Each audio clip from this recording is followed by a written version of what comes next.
you were informed when you were 6 years old that you were a suppressive person. So if somebody's never don't know what Scientology is, what does that mean, and what was that like? So a suppressive person is somebody who is essentially kind of an evil person and will try to sort of destroy you and attack Scientology mostly.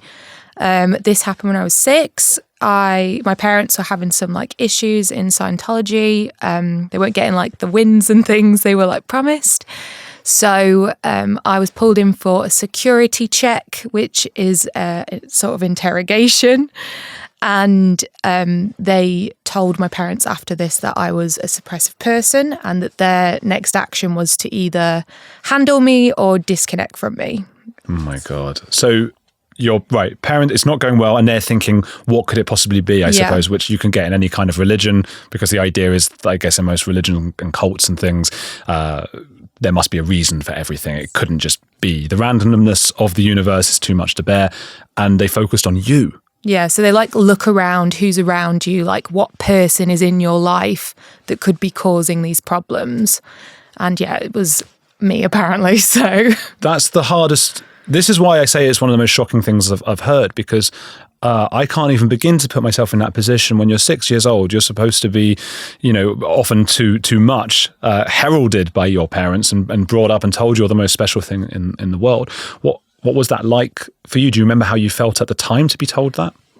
I mean, my 6-year-old's memory is not the greatest, but I can tell you my perspective on it as kind of an adult now. Like, my mum got pregnant with me at a very young age. She was like 16, 17 years old. And she has told me in the past that I took her childhood away from her. That's what she's said to me. So that's how she felt about me. So I think there was already some disdain there for me just being there. How can she say that to you? I don't know, man. I don't know. Yeah. Yeah. And so I guess during their sessions and things, that disdain must have come up. They don't believe that children are children. You're all adults in tiny bodies. So, and they also believe you select your body as a, spirit theta, and you fly around and pick which one you want. And sorry, I laugh about it because it's just ridiculous. No, you're absolutely. I understand that. Yeah. So why would people then choose bad bodies? Not that, all bodies are equally valuable, I should just say. We are good. But my body at times has not been very good. But I don't mean that, of course. But the reason I mention that is because there was an old football manager called Glenn Hoddle who, this is not Scientology, but he had some sort of belief system that in some ways mirrored some of those aspects. And he would say that if you were disabled, it was because you did something bad in a past life. Is that at all in Scientology? So they have a different kind of word for it. They do believe that a person would pick that body, but they would call them a degraded being, which is awful, and I hate it. It makes me honestly feel a bit sick. And my grandma, she's sadly not with us anymore, but she used to be like a mental health nurse. She looked after people with disabilities. She was not in Scientology, and she would like bring people out on days outs and stuff, and come by the house and things like that. And my mum especially would be very like, you can't be near those kinds of people. They're degraded beings. Like, they will bring you down. It's just gross. Honestly, it's awful. Was your grandma, thinking back to her, a positive light in your childhood? Yes, she was an absolute legend. She always said what she thought. Like, she was always really supportive. I used to put on like little shows for her when I was younger. And yeah, she's always been an absolute hero. And I miss her a lot.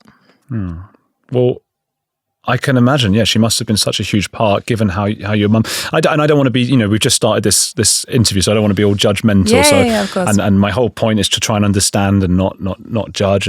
But so you were saying you got to this point where it was either handled or excommunicated? Disconnected. Which does that mean that excommunicate? Yeah. So the two ways that could have gone about were either being sent to like a boarding school somewhere. I got many brochures thrown in my face when I was younger. Yeah. Or adoption was the other option.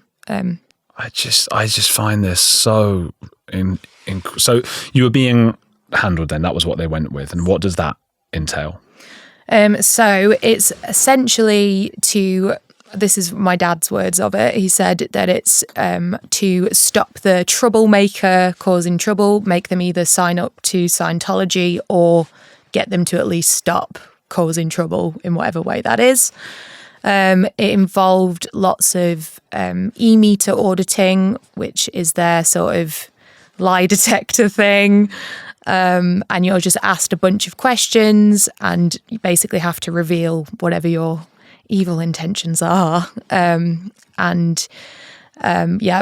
I was a 6-year-old as well, my dad had told me that he had tried to exorcise the evilness out of me.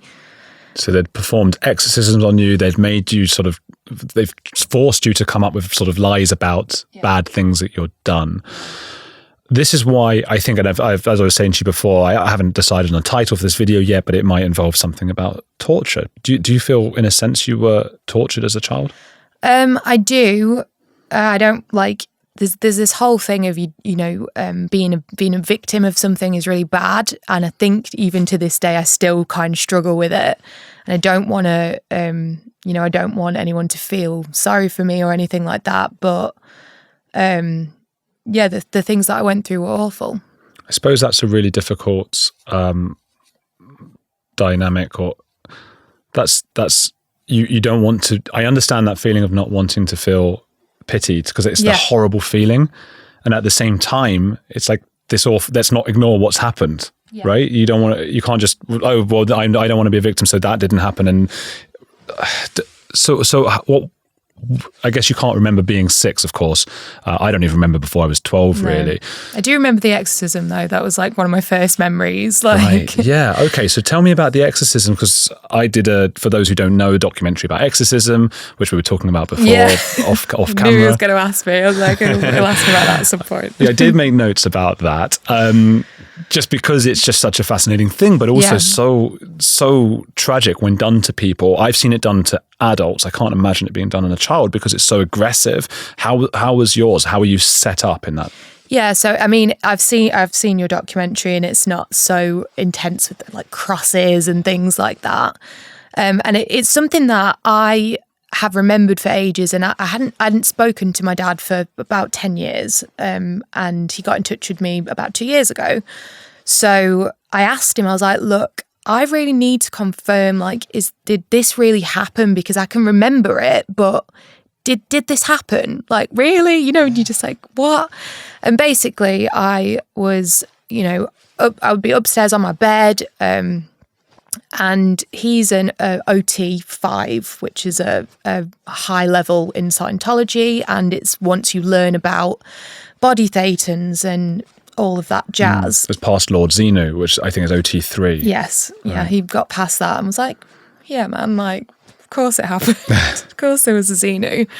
And yeah, I had to ask him about this because I was like, please explain what the heck was going on. And I have been told as well, by the way, by Aaron, he said to me, this is squirrel, which is sort of off practice of Scientology. So he's basically learnt this new technology and gone, oh, so, they do sort of self-exorcisms on themselves with the e-meter. They sit in a room for hours and tell various aliens on them to leave.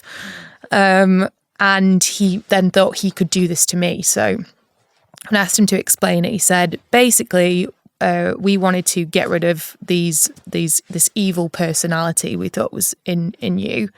And then hopefully a nice one would have taken its place, is what he said. When your dad's telling you this, so this is fairly recent, last few years? Yeah, 2 years ago. That you're able to have this communication with him because he's since left Scientology, is that right? He actually left when I was 14. He left a long time ago. But we've had a very rough relationship. I can imagine. And so is he apologetic at all when he's telling you these things? I think he is. He's not a very like expressive person, I guess. And he knows it was what's happened was wrong and stuff. He's never gotten upset about it or angry about it or anything. He's just kind of like, I was brainwashed and that's how I was. And I have a level of empathy for that. Like I get it, but also it's hard to move forward from that sometimes, and it's something we're working on. But it's tough. I feel like okay, you were brainwashed, but your parents, I mean, but that doesn't excuse everything. I mean, the Nazis were brainwashed, but they still, were punished for their crimes. And some people dispute whether brainwashing is even a real thing, and, but that's getting into the weeds of it all. But to now not be like, oh my God, what did I do? Maybe he can't even truly think about it because of what that would mean to think about that. Maybe. I think it's really hard to take responsibility for things like that. And, this handling stuff lasted like 10 years. Like it was constant. And I was an outsider in my own family and freezed out of just normal things. So we don't have a basis to kind of come from. Do you know what I mean? That said that really bad. But, we don't have a basis to build something on because I feel like I don't know him and I'm trying to get to know him in whatever way. I suppose, it always surprised me hearing Mike Rinder talk about, it was another Scientologist, talk about a child of his died, and he was sad, I think, but not that sad because it just meant that the body, Thetan, or the spirit, had passed on to another body. And so I guess you're brought up in that world. Has that affected how you feel about just growing up that way? It must have affected you in many ways now as an adult, even, as you alluded to.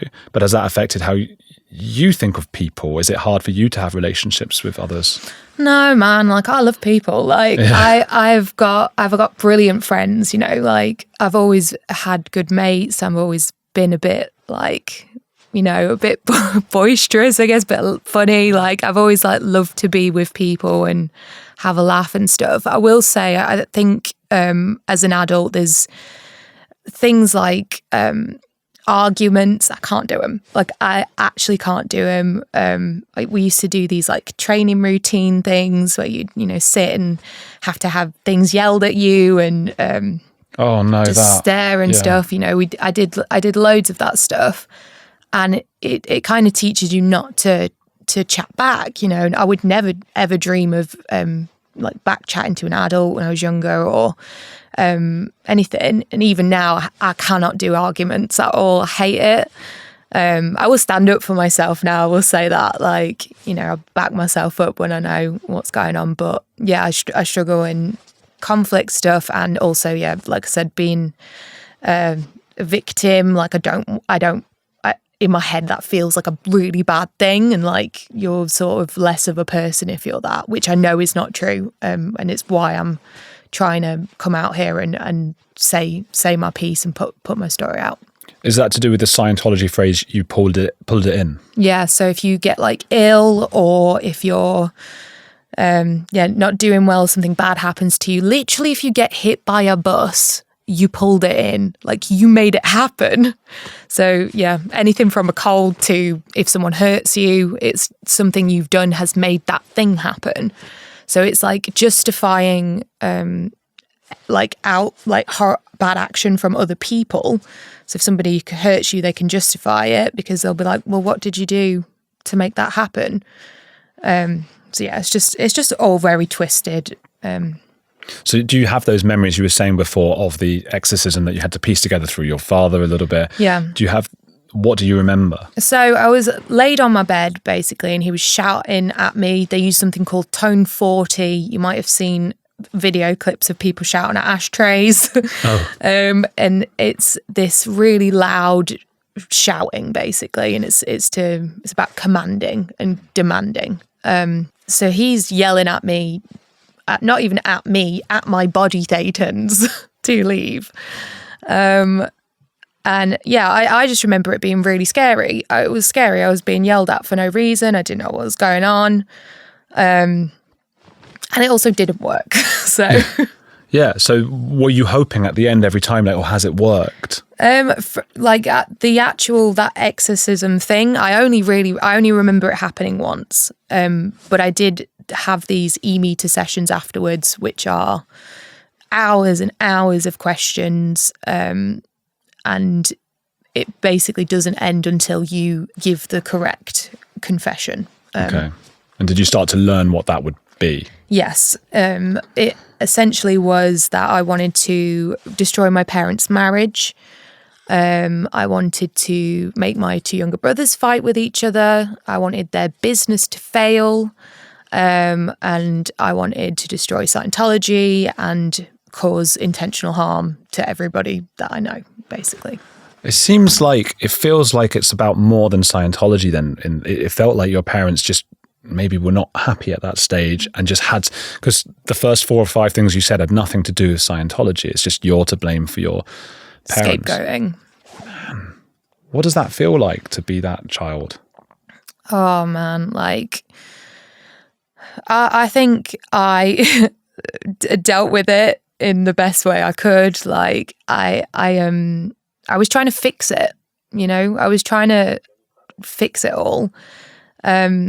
Like every time I had this confession thing, like it was the first time I'd heard it. I didn't understand even really what I was confessing to, but I was like, I'll try to be good. Like I had this thing of maybe I'm just not aware of it because I don't think I'm trying to hurt anyone. I don't think I'm trying to ruin their job or anything. Like, so I started thinking, okay, it must be out of my conscious or control or something, and I'm just going to do whatever I can to make it work. And I thought, like, I had this my life was not fun. Like I spent my childhood like crying and being hurt a lot, but I thought it was my fault, so I didn't want to tell anybody about it. I didn't want to reach out for help or ask another adult somewhere, because I was like, I'm a bad person and that's why this is happening and I need to fix that.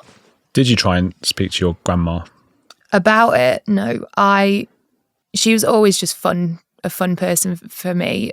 We actually was separated from my extended family for a while. My grandma had come to Florida with us once for flag training, which is the Clearwater base for Scientology. And, they tried to enroll my grandma on a course and she was like, jog on, mate, I don't think so. So I don't know if they were officially told to kind of separate from them, but we stopped seeing them. And yeah, I didn't have much contact with them until I got older and left. Were you mostly living in Manchester at this time? Yeah, I lived in Manchester till I was 11. So were your surroundings mostly other Scientologists? Yeah, apart from at school, I had normal friends at school, but my parents only had Scientologist friends. They didn't have any friends outside of the organisation. They didn't like me having friends that were not Scientologists. So, yeah. Was that hard at school? I mean, did you get known as the Scientology person, or was it also just like, okay, well, that person's Jewish and Christian and this person's Scientology? So I didn't realise that what they were doing was like a religion. Wow. When I was a kid. Like, we had to listen to like tapes of L. Ron Hubbard in the car, which I just thought was boring. Like, wow. Yeah. That's the founder, isn't it? I guess most people know that by this point. Yeah. And we go to these orgs and we go to St. Hill, we go to all these things. In my head, I'm not like, oh, this is not like church. Like, we're not going and doing prayers and singing songs. Like, they're going and paying money and doing courses. Like, it's very different. But I think because of the relationship I had with them, me doing these sessions and things, these confessionals, I knew that other people weren't doing that. I didn't really want to tell anyone about it. Like, I went to like 5 different primary schools, so I was a new kid quite often. Some of the schools I was a cool kid, some of them I was not, like, but I didn't want anyone to think that I was weird, like, so I didn't really tell anybody about it. Yeah. And then you're going, like, presumably home. Is that where you're doing the e-meter stuff? Yeah. Yes. So these are like, do you know how, I never actually asked anyone how they actually work, because it's sort of, you're holding these two things and like a scribbly line goes up and down. No, that's a lie detector for Right. sure. But, and I don't know the like science behind it. And I'm sure some people who know more about Scientology will comment in the thing. But it's basically two metal cans. You hold them. There's a sort of electrical current that passes through them, a low electrical current, and a needle that is on a little machine thing. They kind of set the sensitivity. I don't know what all the right terms are for that. But essentially the thought behind it is that when you think of something, you know, whether it's past life or a transgression or whatever, that needle will move. And the person who is doing the auditing will be like, oh, what was that? You know? Sure. And then you've got to make something up. Yeah. Do we know why it moves? I don't know. I would not have the first clue of why it moves. It could be some, you know, I'm not saying it's not affected by what you're thinking about, but I think your whole body is affected by what you're thinking about. You know, like if you're nervous about something, you might have sweaty palms or whatever. I don't know how it works, but I'm sure someone will write down the explanation. Yeah, I'm sure it's out there. So did you have to then say, okay, I've been planning to destroy my parents' marriage and that's the only way they'd let you out? And was it your parents doing it, administering the test? Yeah, they were the ones doing it. It would sometimes be like really late at night. I got dragged out of bed a few times for it. It didn't help because my mum was, she was an alcoholic. She drank a lot. And sometimes she would get into this phase of like, they would be having an argument downstairs. I am asleep, like, you know, and they're trying to get to the bottom of it. So whatever discussion they have, they go, we need to get me down there, get Kelli down there, get her on the e-meter and get to the bottom of it, you know, and that happened. Oh my God. You know, so, and I would, you know, it's very disorientating. Yeah. And yeah, they would basically be asking me questions and it would start out quite benign sometimes, you know, it'd be like, okay, tell me about your morning, right? And you go, okay, I got up, had some Cheerios and then got dressed. Okay, like, go again, but tell me it in more detail over and over and over and over again for hours.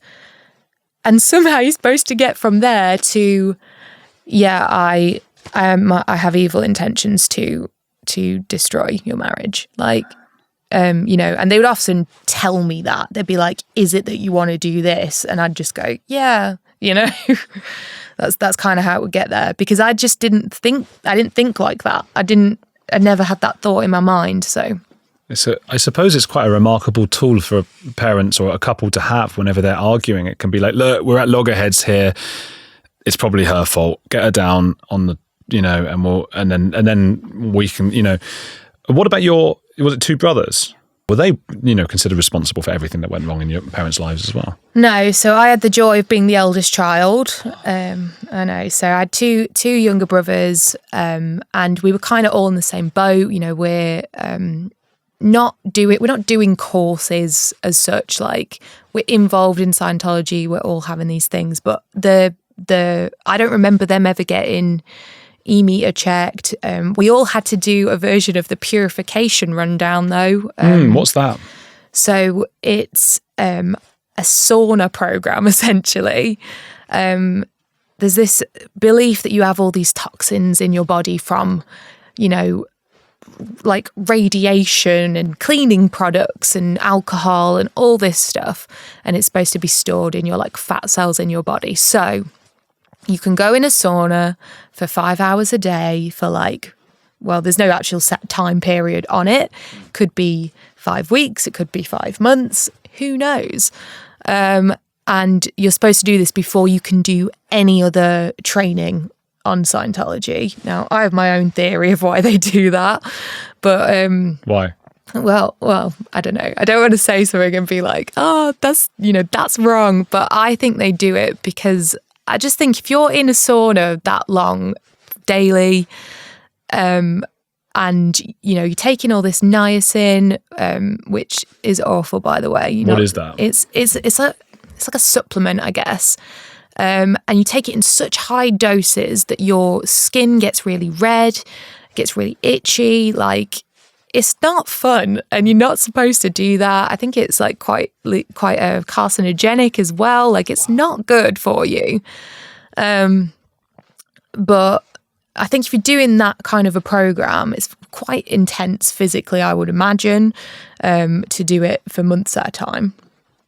And then you have to go into doing like training routines or some course.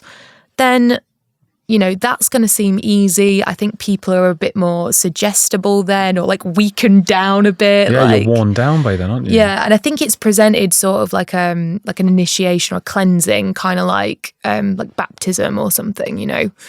But it's not. There's a placebo to that as well. It's like you're fresh to start again. You can welcome these new ideas and things in.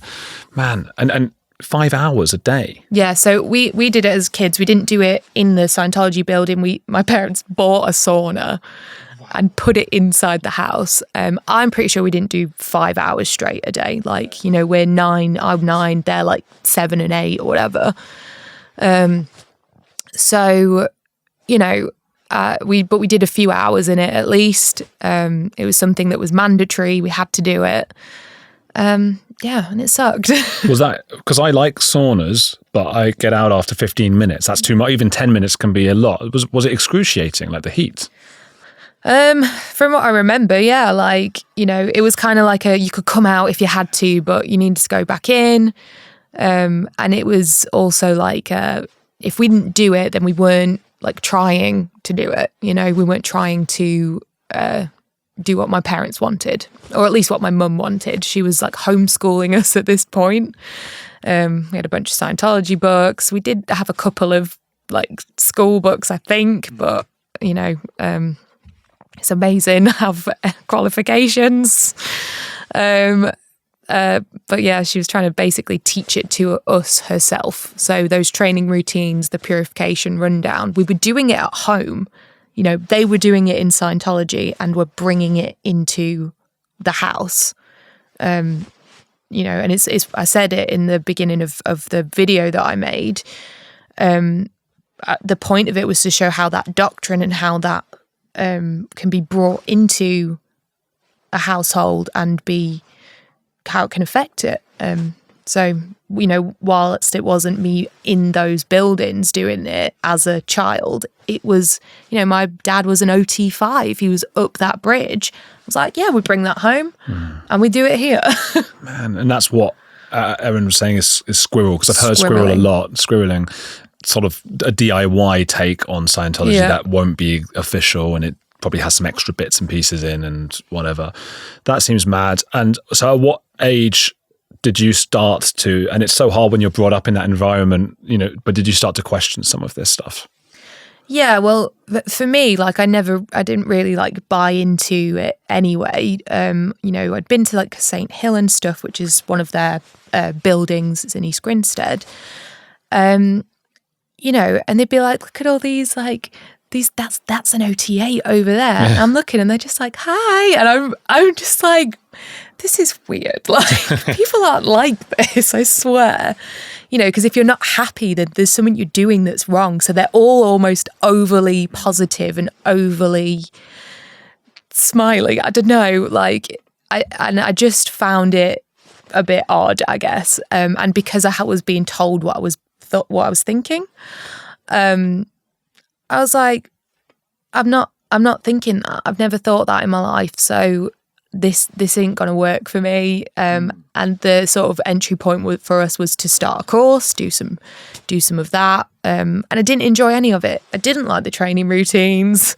I didn't like the sauna. I didn't like the books. Like, you know, I didn't like the tapes. So I was just like, this is clearly not something that was ever going to work with me. I've always been quite like a, I don't know, performery type, I guess. Like, you know, I was into music and drama and stuff. So yeah, it just was not even on my radar. I was like, no, this is awful. But it must have had a negative effect on you. That must have been quite difficult, especially as you became a teenager and became even more conscious of like how this is, and probably to the extent to which they were Well, I guess I can reframe what I asked before, instead of, when did you start to realize that this was nonsense, the Scientology stuff? When did you start to understand that your parents had treated you in a way that was neglectful and abusive?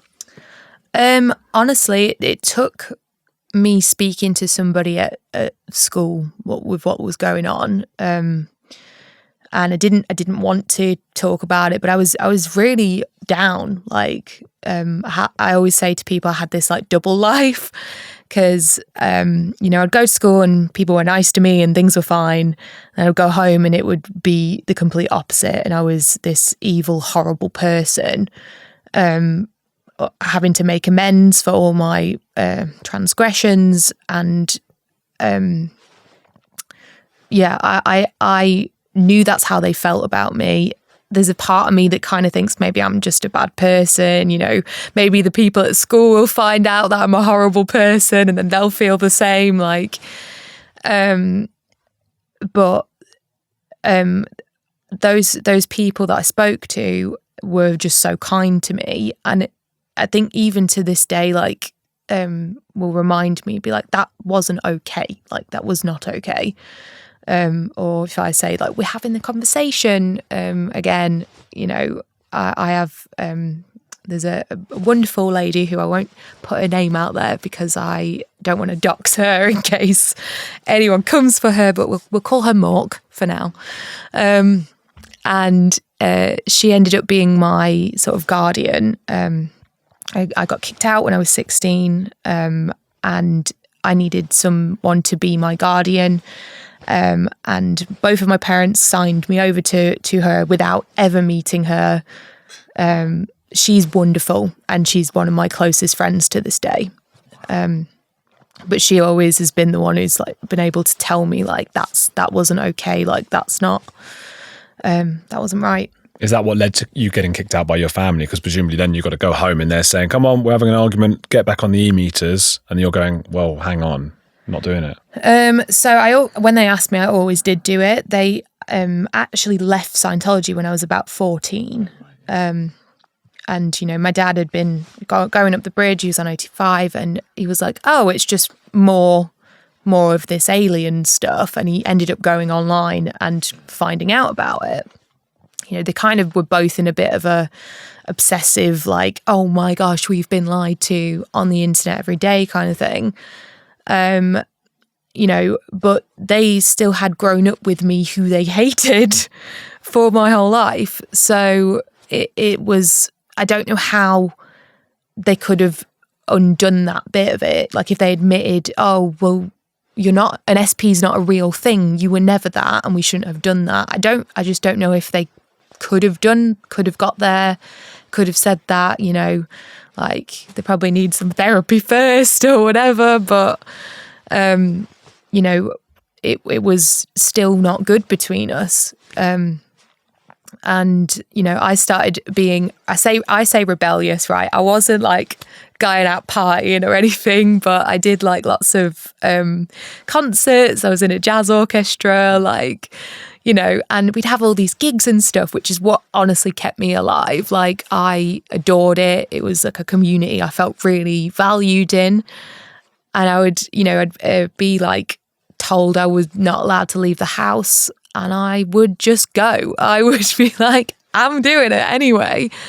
And I stopped caring about obeying them and listening to them. So in that demise, when I turned 16, it was you got to go. Yeah, I mean, you're remarkably well-rounded, and just from talking to you now, Thanks. And from watching your channel, Kelli Copter, which is fantastic. Just there's charisma, people love watching you, and all of that. So that's incredible. And I guess there's always a downside that people can't see. You've spoken before of pulling your hair out, I think, as well. What does that feel like to need to do that? Yeah, it was something I used to do when I was younger, when I was really, really frustrated. I got in these arguments. I couldn't figure out what the right answer was, and I did. I used to sit and pull down where my parting was. I had this little I laugh about it now, but I had this little mohawk because I just pulled all the way down it. It took ages to grow out. And yeah, it's because I was so frustrated. It was the only thing that made me feel like I could deal with the pain of what that was. So yeah, I don't do it anymore. Don't do it anymore. It's just when I was a kid, yeah, I did that. Yeah, it's an understandable reaction, and I suppose, I mean, it's literally a saying, isn't it? I'm tearing my hair out because, you know, and that must come from somewhere. It must be a relatively common way of us dealing with our own pain and sort of just dealing with that frustration. So at one point, you went to the UK's only Scientology school. Yes. There was a Scientology school then in the UK. There is indeed. It's called Greenfields. It's in East Grinstead. They take kids from like 2 to 18, I think. And whilst my folks were down at St Hill, they were doing some courses. We moved down there only for about 6 months. I was not there for very long. But yeah, they enrolled me there. And they apply study tech there, which is lots and lots of reading from a dictionary, you know, words you don't understand, stuff with clay. I don't honestly remember loads about it, but it wasn't like a regular school. Let's put it that way. Well, Tom Cruise credits Scientology with curing his dyslexia, I believe. Is that to do with like reading the dictionary? Because I've heard that before. You know what? I've heard him say that too, and I don't know if I don't think it's the study tech that did it, or if it was the auditing. I don't know how you can cure dyslexia, honestly. Sounds like a joke to me, but yeah, they claim to cure all kinds of ailments. It's mad. I mean, your parents came to realise once they got further up the bridge that this was all nonsense. Tom Cruise obviously didn't, so I don't know. He's still going at that. But it is funny because Scientology, more than anything else, although I'm about to interview a British Mormon in a minute, so it's a similar thing actually. You associate with America, but there is Scientology in the UK. So are there ways in which it's different, or is it pretty much the same kind of thing? I mean, you know, I didn't grow up in America, so I definitely don't know all about that. You know, lots of the stories we hear from people in the Sea Organization that have come through that way as well. So, yeah, I don't know massively how it's different here. I think the policies are what they live by. I'm sure the UK has its own flavour. Yeah. But the technology is essentially the same. Yeah, it must be sort of universal Scientology technology. So when you nowadays, let's say you make a new friend or you go on a date with somebody or something, you know, you have to tell this story, I imagine. I mean, what's the reception usually? So, you know, it's a hilarious icebreaker. You know, people are like, you know, tell me about you. I'm like, oh, you know, like I grew up in a cult. And they're like, wait, what? I'm like, you know, this, and I've said that since I've created a video about it. I'm like, I've put this online. I've made this video. You know, but it's not something I spend loads of time talking about really nowadays. I talk about it online, but with my friends and stuff, like none of them are Scientologists. You know, we talk about like Drag Race and what musicals we like and stuff, you know. But and also before I actually decided to come and speak about it, I didn't want to look at like documentaries about it. I didn't want to learn anything about it until my dad got in touch with me and we started talking. I was just like, right, let's have a look at what this actually is, because I don't get it. I don't understand. You know, I think it's something that maybe makes my take on it a little different is that I've had this Scientology experience, but without going up the bridge myself or anything like that. So there's lots of it that I didn't even know about, you know, even I didn't know about Xenu until South Park. Yeah, loads of people found out then, didn't they? Yeah. Yeah, but as an icebreaker, it's an interesting one, let's put it that way. It is, yeah. And I suppose when we talk about your story, as you say, I mean, we're talking obviously about Scientology, but what we're really talking about, and I know you don't, I understand you don't want to be seen as a victim, but we're talking about an abusive childhood, and that could have existed outside of Scientology, irrespective of Scientology. It was just parents who were abusive. Has that affected your ability to have relationships, for example, romantic relationships? It definitely takes me a long time to trust people, for sure. You know, that's what I would say on that. I've had a couple of relationships here and there, and they've been cool. But I'm like fiercely independent, and I always want to do everything myself, and I've struggled to rely on someone in that way, just because it requires a really high level of like trust, and you're dating someone you can't really ask for that. Like, I need to know, like, I could trust you with my life. Like, you can't start things like that. But, you know, I've had a few dates here and there, and, you know, it's been nice to do that. But I'm open to it, but I'm just aware of my own, like independence complex. Well, but I think that's okay. A lot of people, I mean, I guess it's a spectrum of how independent people are, and I think that can be completely fine. I guess you're very skeptical of any kind of coercion, and the closest thing I think we have to cults in sort of day-to-day regular life can be a relationship, and that kind of. So when you want to be independent, I guess what you're saying is that you don't want somebody who's like, you haven't messaged me in 5 hours, and that kind of thing starts to become coercive and cult-like. Big ick. No. Yeah. Oh man, that's so interesting to think about. But so, and what about the relationship now? Your dad got in touch. What do you think he wanted? What pushed him to get in touch? So he wanted to just reach out and kind of see how I was and stuff. He's started reconnecting with, you know, his sisters and things like that.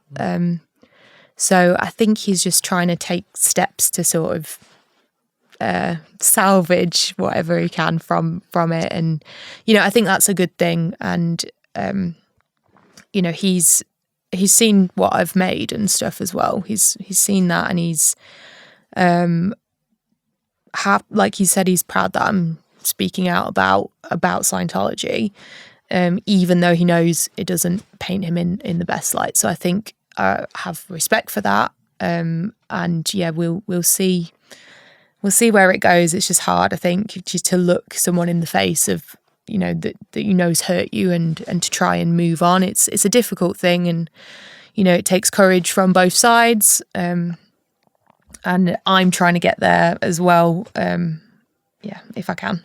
For him to fully admit what he did to you, even to himself, that's going to take a lot, I think. So is this an ongoing process? Yeah. And would you say that, do you feel love for your father or for either of your parents? Is there love there? I think there is this idea that there is a level of unconditional love for your family regardless, you know, and you don't choose your family. You know, I have empathy for my dad at the moment. I don't know that is love. I'm not sure. Like, I've not heard from my mum still to this day. I don't know if I ever will. Are they together? No. They've been divorced for a few years now. Okay. And what of your brothers? So I just went to my youngest brother's wedding last year. Oh, congratulations. It was so good.